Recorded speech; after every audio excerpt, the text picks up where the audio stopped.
It's $500,000 in legal fees minimum, or the book deal down the line, and your family doesn't. Payday. Yeah, I mean, talk about winning the lottery. Yeah. You're getting multiple seven figures just for lying, and you're going to be glorified in the media. The back end of what we have to deal with is if you look up my name in the media, I might be the Antichrist if you believe what the New York Times has said about me. But they will just defame you. They will make up stories. They will attack your family. Death sentences. I've gotten those things at my house every other month because they doxed me and let out my personal information. I mean, this is what they do to you. And the media, it's never end. It's never like that pressure never gets turned off. Never. It's sad to me that there are very few people of conviction that. This was when I was reading this story earlier on my morning show. I don't understand the perspective of a person who would purport to hold certain values and then sacrifice them at a moment's notice. I understand Jenna Ellis is a grifter.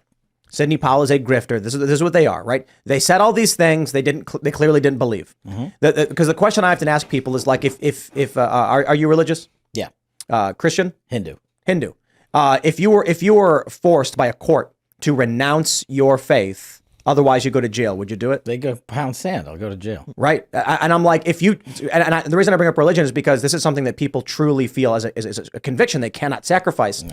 And I'm like, to see people like this go up in front of TV and be like, this is true and this is correct, and then turn around and be like, psych. Well, people who have really strong convictions are vilified by especially mainstream media. I mean, let's look at Owen Troyer, who reported to jail today, right? Yeah. He is someone who has strong convictions and is treated like a complete other because of it by mainstream media if they talk about him at all and what's being done to him, because it's very difficult to spin his case. So Jenna Ellis, this was her Give, Send, Go, and it's the archive because it's been removed.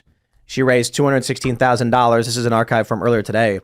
And it's interesting because there are comments from people saying she should take the plea deal because otherwise she's going to burn through all that money, and $200K is not enough to fight a legal battle like this. Especially against any government. But there are a lot of people who are furious, and they thought that they were donating to fight the charges, not for her to just instantly cave. Well, that's the thing, right? She came in to be like, okay, you're going to be like the stalwart here. You're going to be the fact witness in this case that exposes the corruption of the deep state in the Georgia state prosecution. Do you think they turn on Trump and testify against him?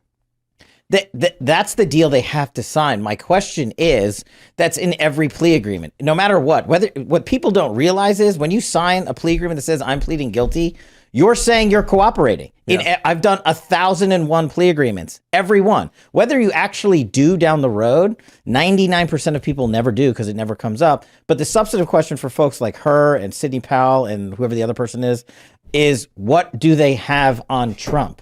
Like, what do they have a phone call and a recording that, of conspiring of words they can make up? Well, and this AP News, when they covered it, they were saying, ultimately they're going to call into question their credibility because these people were participating in what Trump is being convicted of. And so it's easy to sort of say, but you were doing it too. Why are you turning on Trump? I mean, they're not the stellar star witnesses that maybe the prosecution would want them to be. You mentioned these book deals and these TV shows. The only course of action that Jenna Ellis and Sidney Powell are going to have is to become woke leftists.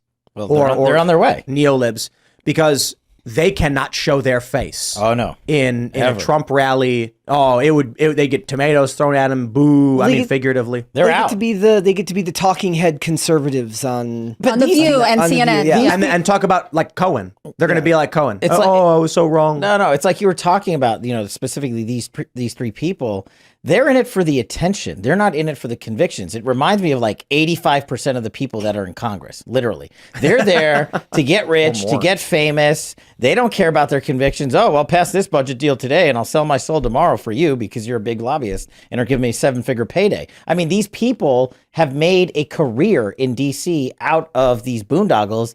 And to me, this is just a different extension of that. While you might not be in Congress, you are going to get a golden parachute of monumental proportions for doing this nonsense.